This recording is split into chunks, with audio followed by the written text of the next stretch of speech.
Algunos afirmaban, sin importar que otros pensaran lo contrario, que Norberto había sido un mal tipo.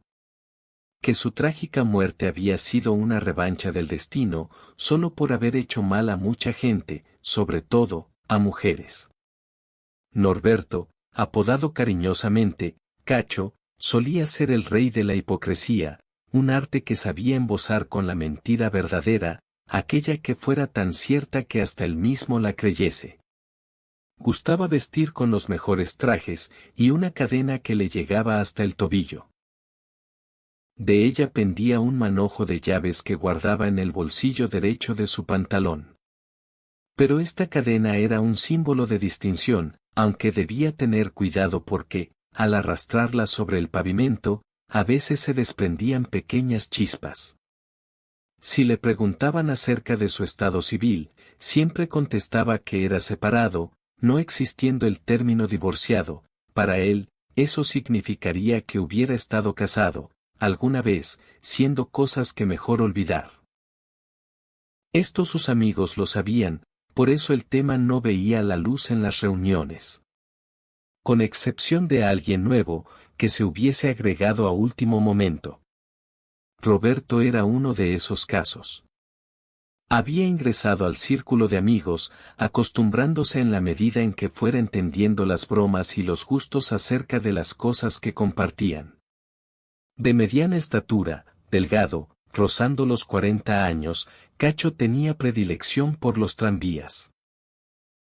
Se paraba en la esquina donde confluían dos avenidas y alzaba sus brazos, moviéndolos como en olas de mar, al verlos pasar. Y le provocaba determinado encanto ver cuando pasaban juntos, el que iba y el que regresaba.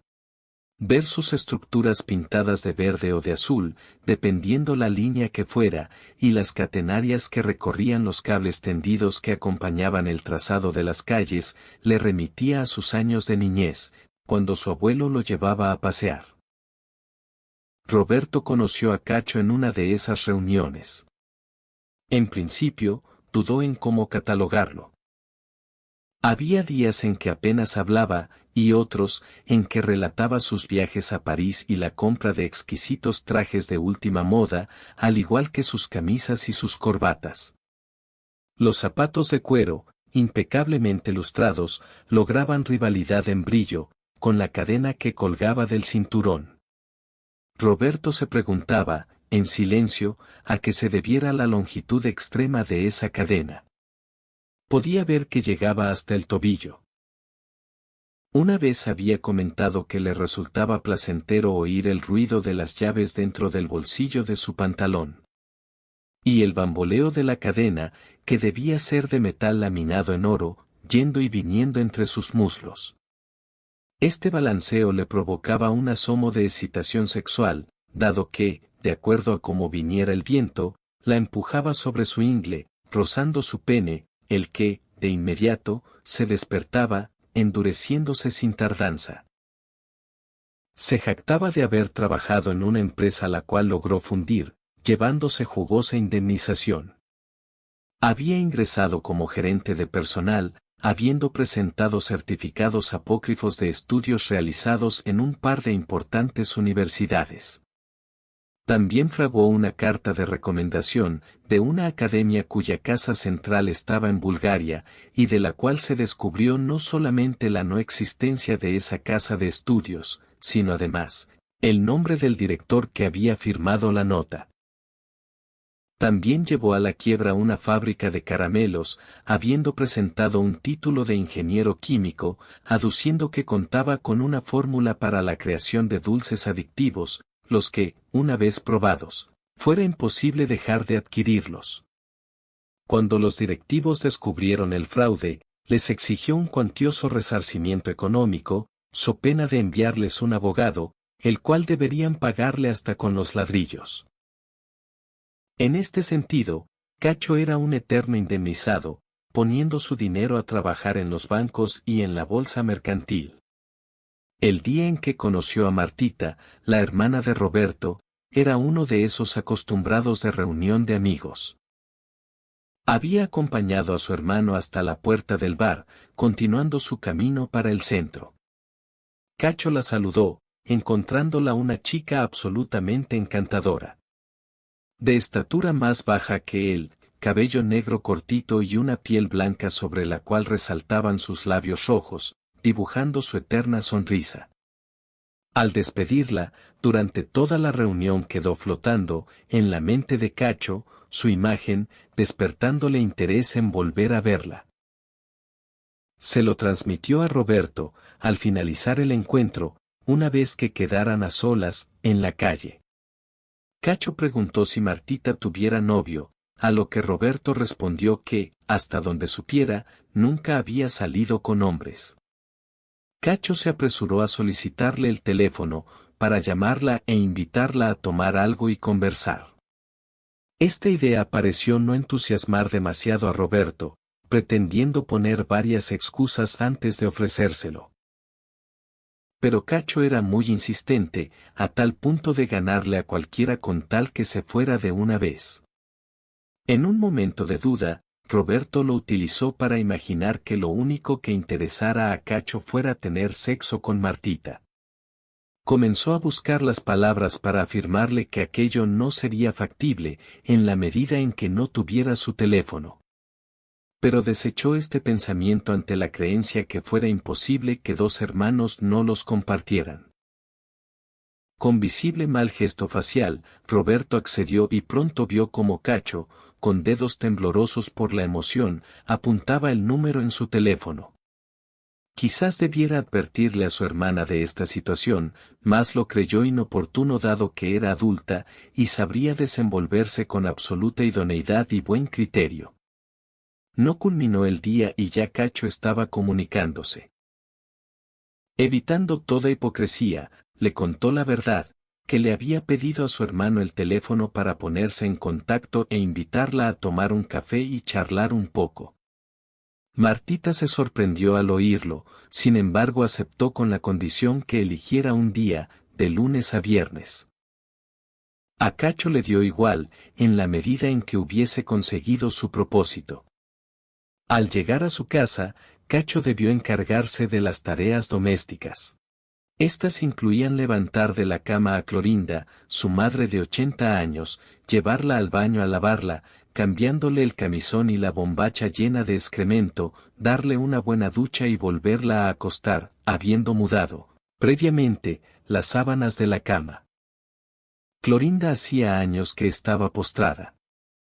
Había decidido no caminar más desde la muerte de su esposo. Pero mientras tuviera a su hijo, al lado, no tendría por qué preocuparse en otras cosas. El día pactado para encontrarse con Martita fue el viernes. Un día típico en el cual Cacho estaba sin un peso. Mientras su madre dormía, fue a la cocina, en busca de la lata de galletas donde guardaba el dinero de su pensión. Tomó unos cuantos billetes, algo para el bar y otro tanto para cubrir los gastos de un hotel al cual, llegado el caso, pudiera llevar a Martita. El encuentro fue iluminado por la belleza que ella irradiaba. De baja estatura, su delicada figura la hacía aún más apetecible para Cacho. Sentados a la mesa del bar, exhibió todas sus armas de seducción hacia ella. Y le dijo que le complacería sobremanera invitarla a tomar el té en su casa, para que conociera a su madre. Pero esto no sucedió sino hasta recién la tercera salida. Durante los encuentros anteriores, Cacho se comportó como un caballero, ni siquiera llevándola de la mano. A lo sumo, sostenerla del brazo al descender del tranvía que los había llevado a pasear al parque. Roberto preguntó a su hermana, pleno de curiosidad, cómo le había ido con Cacho. Y recién ahí se enteró que ni siquiera un intento de beso. Que le parecía ser un hombre de buenas maneras, que olía y vestía muy bien, elegante con su cadena enchapada en oro, la que, hasta se diría, fuese tan larga que pudiera levantar chispas al rozar con el cemento de la acera. El frente de la casa de Cacho era disciplinado en cuanto a ornamentación. Con dos ventanas dando hacia la calle y un revestimiento de piedra gris que le ostentaba fortaleza. Martita llevaba puesto su vestido color rosa pálido que hacía resaltar el maquillaje de sus mejillas. Su cabello negro, corto, la dotaba de una imagen angelical. Cacho la invitó a pasar al dormitorio de su madre, y lo hizo de manera ansiosa, olvidándose, por completo, del feo olor que prevalecía en el ambiente. Al encender la luz, lo que presenció Martita fue desolador. Sobre la cama yacía una mujer anciana, envuelta en excrementos que empapaban su camisón. Viendo a los dos, de pie al costado de la cama, Clorinda comenzó a gimotear, odiando ser vista en ese estado deplorable. Cacho le comentó que luego se harían cargo de ella, necesitando ayuda para lavarla y cambiarle la ropa. Primero, había algo importante que harían. La tomó de la mano, conduciéndola a su habitación. Martita no llegó a entender qué era lo que estaba sucediendo. El cuarto de Cacho era un caos, papeles de periódico disgregados por el piso, las paredes con grandes manchas de humedad, ropa usada tirada sobre una mesa, la cama deshecha y, sobre la mesita de luz, había preparado una botella de whisky medio vacía y 2 vasos. Empujó a Martita sobre la cama, diciéndole que se preparara para tener la mejor sesión de sexo que jamás hubiese experimentado. Como ella intentara levantarse, le aplicó un par de cachetadas. Usando su cadena como lazo, quitó sus llaves del bolsillo del pantalón y, con ellas, a manera de porra, fustigó su cuerpo, ordenándole que se desnudara. Desde la habitación de Clorinda se la escuchaba gritar frases sin ser entendidas. Luego de varios intentos y con gran esfuerzo, logró salir de la cama, empujando su silla de ruedas a manera de soporte, llegando a la habitación de su hijo. Lo vio copular a la visita, aullando como un lobo. Clorinda, entre la niebla de su vejez, veía sus cuerpos desnudos, escuchando a Martita pidiendo clemencia. Se quitó el camisón, masajeando sus senos caídos. Con su cuerpo hediondo se aproximó, gimiendo para tapar los gritos de Martita. Eran pasadas las 7 de la tarde cuando Roberto vio llegar a su hermana. Estaba irreconocible, y no cesaba de llorar. Su lindo vestido hecho jirones, su ropa interior que ya no existía, y golpes que dejaron marcas en su rostro y su cuerpo. Roberto la hizo sentar, preguntándole qué le había sucedido. Martita contó todo, la vileza a la cual Cacho y su madre la habían sometido, robándole hasta su virginidad. Todo era cierto, al igual que el reguero de sangre seca en la cara interna de sus muslos. Roberto le pidió que se calmara, que arreglaría todo. Salió, olvidando toda cortesía y obnubilación que hubiese padecido ante la personalidad de Cacho. Llegó a su casa, justo a tiempo para verlo salir. Estaba muy elegante, con un traje nuevo, y la cadena que le llegaba hasta el tobillo. Al ver a Roberto, de inmediato se disculpó por no tener tiempo. Concurría a una cena de negocios con empresarios influyentes, con los cuales haría buenos negocios. Roberto pidió acompañarlo un tramo, debía hablarle de algo importante. Cacho no puso objeción, pero solo hasta la parada del tranvía. Iniciando la caminata, Roberto no encontraba la manera de pedirle explicaciones por lo que había hecho con su querida hermana. Era un hombre de pocas palabras. Al momento de cruzar la avenida enganchó, con su pie, la cadena de Cacho, logrando que éste cayera de bruces sobre el asfalto, con tanta mala suerte de justo pasar un tranvía. El vehículo lo envolvió, arrastrando su cuerpo varios metros hasta lograr frenar. Durante todo ese trayecto, Roberto pudo apreciar las chispas que brotaron de la cadena al rozar el pavimento. Todo un espectáculo.